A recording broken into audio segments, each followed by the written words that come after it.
food theory. Who's still keeping Arby's in business? People, what up, what's good? It's your boy TwoCentz, man. As y'all can see, we're back at it with another big back video reaction. Y'all know one thing we do, two things we do on this channel is talk about BBLs and talk about food, man. We got Arby's right here. Who do you have the meat? We all love meat.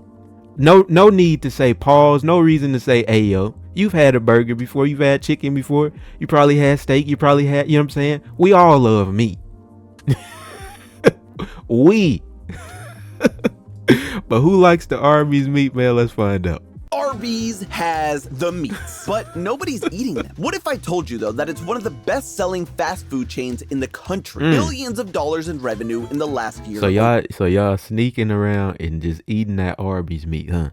Y'all just sneaking around eating that, y'all just got the Arby's meat under the desk? Y'all tripping. But this highly successful chain is making a fatal mistake, and they won't have the meats for much longer. Hello, Internet. Welcome to Food Theory, the show that has the meats. And if you have no idea what that means, you've probably never heard of Arby's. And hey, no shade. Out of all the fast food places out there, I feel like Arby's is the one I never hear anything about. Right. Nothing good, that is. I'm so hungry I could eat at Arby's. It's the fast food chain with the infamous slogan that it's got the meats, right, but not in the traditional fast food way, with things like cheeseburgers. Arby's makes roast beef sandwiches. Hey, you gotta stand out against the rest, I guess. And you know you love a good roast beef too. Don't lie to me, bro. Don't. You know what I'm saying? Be honest. You can be honest. This is kind of a safe space. But I can honestly say I've never had a hankering for a roast beef sandwich in the same way people crave tacos or burgers or pizza or anything like that. This and many more reasons are why I've never had Arby's. In fact, I've never really thought about it outside of impulsively repeating, "We've got the meats," at horrifically timed moments in my life. It wasn't until I was hanging out with our GT Live channel manager, Tay, one day, because we're besties, that the subject came up. They were all like, "Santi, you're one of the smartest and coolest people I know. Answer me this. Who in the heck is keeping Arby's in business?" You. It's you. That's why you clicked on this, because you know you love your good Arby's sandwich, y'all. That's what y'all not gonna do today is lie. You're not gonna play. You're not gonna pretend. You are keeping Arby's in business. You are eating the Arby's meat. They're gonna kill me when they see this. But they had a point. I mean, my perception of Arby's is so low that I just assumed Arby's was long gone. A fast food chain that disappeared due to unpopularity. But it turns out I was dead wrong. Not only is Arby's still around, but it's doing pretty well. In 2024, Arby's was ranked 25th in sales among US restaurant chains. That may not sound so high, but when you consider it's higher than Applebee's, Papa John's, and Five Guys, you realize Arby's is doing more than just getting by. So now I'm intrigued. What has kept Arby's afloat this whole time? Is it competitive pricing, their marketing tactics, or something else entirely? That is what we're gonna find out today, and hopefully you can stomach it as we dive into the world of Arby's. All jokes aside, yeah, I mean, I would like try to give my guess, but I really can't even think of like what is what's keeping them in business outside of you, but anyways. Before we can get into what Arby's is doing today, it's important we talk about their history, because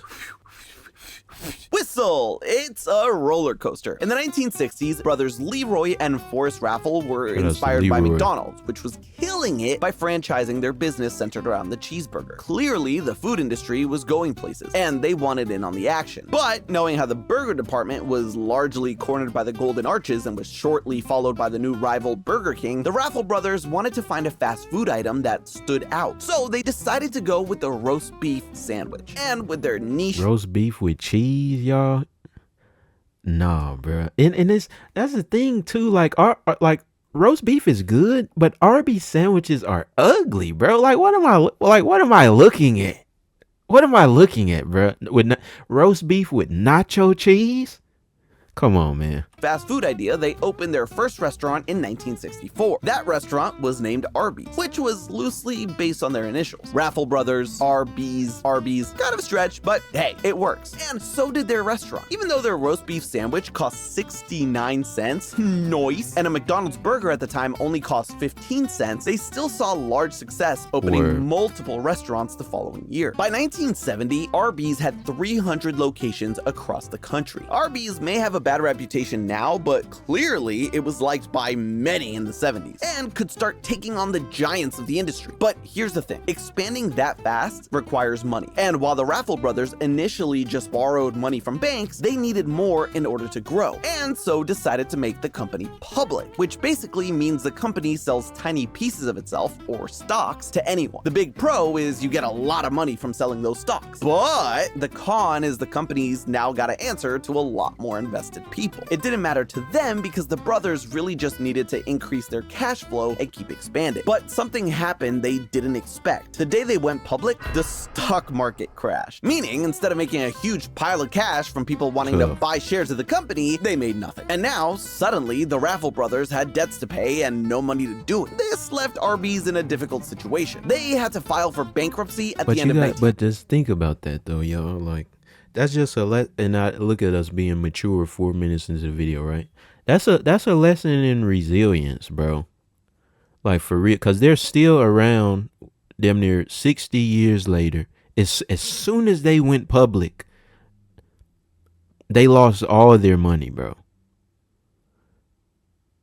Just think about that, y'all. When you're thinking about giving up on whatever it is that you're trying to do, something can happen when you continue to be resilient, when you continue to lock in even when you don't expect to succeed, or you're not confident, bro. Like, you can get somewhere.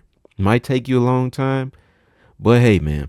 70, which sounds like it should have been the end for Arbys and the Raffle brothers, but somehow, like the phoenix rising from the ashes, 5 months after bankruptcy, the brothers regained control of the company. Now that they had their company back, they needed to figure out how to fix Arbys, how to make it profitable once more. And with around 500 locations by 1975, they really needed more cash to stay afloat. So in 1976, they sold the company to RC Cola. Suddenly, boom, they boomed. Damn it, I did it too soon. Anyway, after this, Arbys had 800 locations total, and it was in 1979 that the Raffle brothers decided to retire, quit while they were ahead, and while they were rich. But the bumpy ride wasn't over for the roast beef joint. Unsurprisingly, when the Raffle brothers quit, Arbys began changing, and not for the better. They began to widen their menu, caving to the generic fast food offerings. See, the reason Arbys had success up until that point was their niche fast food offering. No one else was doing roast beef sandwiches, and without the Raffle brothers there, that vision seemed to be lost. But fortunately, not for long. In 1984, there was a takeover of Arbys' parent company, Royal Crown, and the leadership of Arbys changed with it. The first thing they did was have Arbys return to the menu that made it so unique in the first place. They done returned that meat, y'all. Done brought the meat back.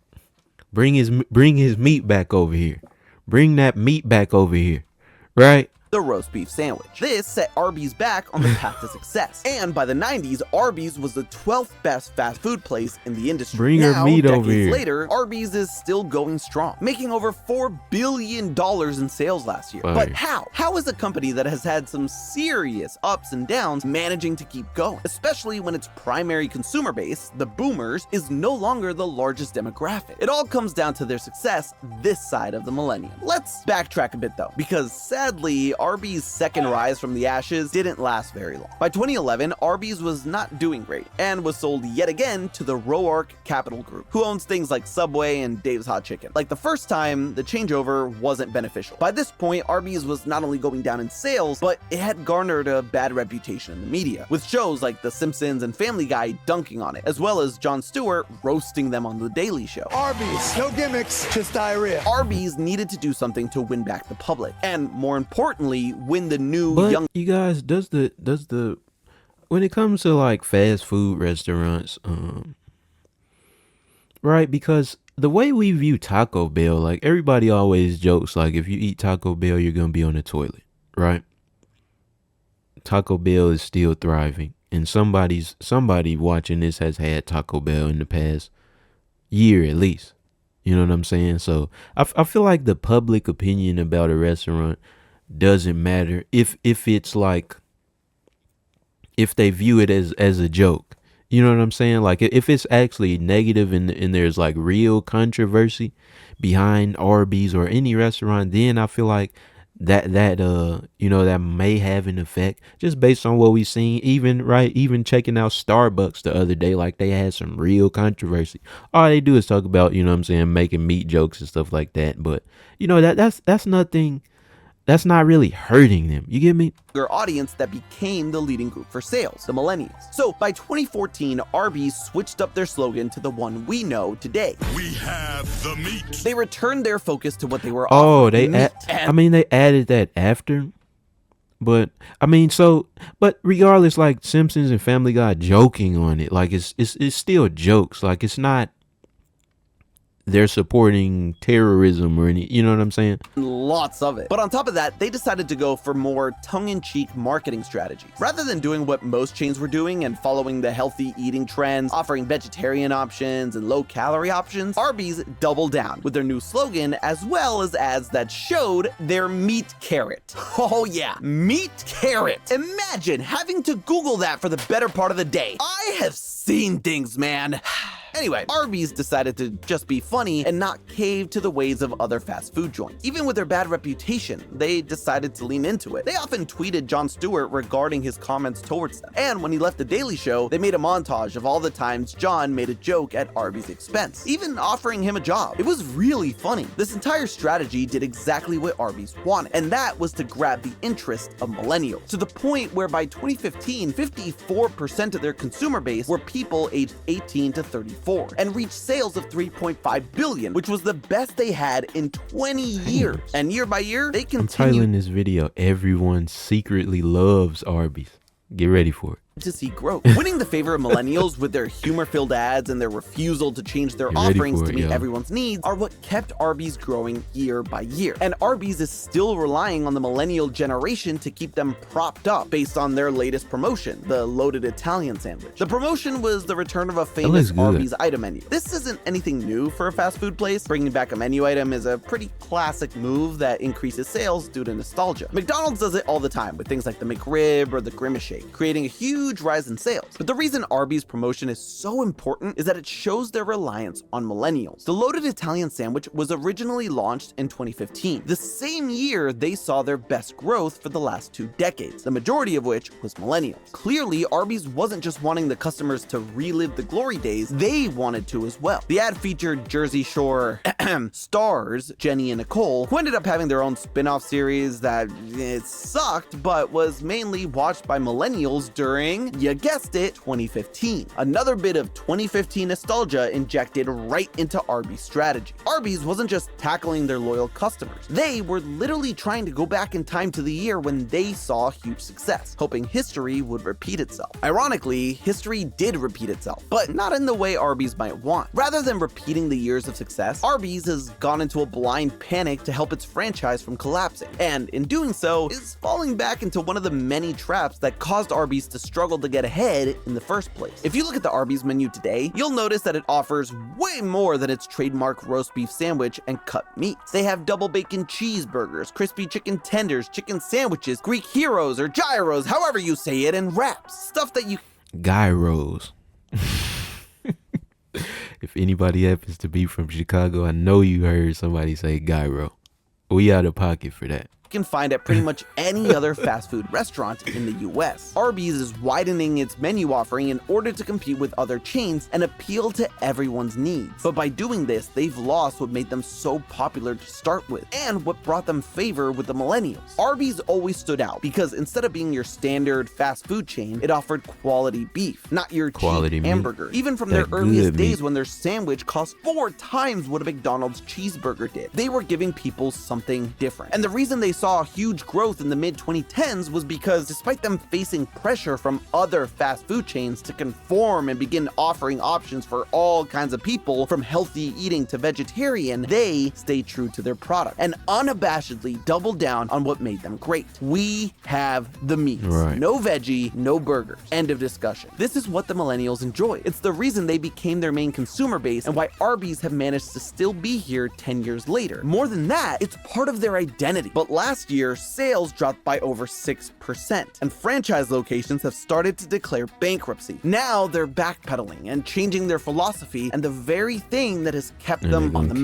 map. that roast beef sandwich. I got it. their identity. The thing that is also so ridiculous about this is, like I said earlier, they're repeating history. Arby's already did this exact same thing back in the 80s. After the Raffle brothers left, the company began offering hamburgers to I think we get the point, bro. So they're just doing the same thing over and over again. There's a lesson in that. Sometimes, man, you just gotta grab your meat and stay in your lane, keep your meat where it's at, and continue to rise.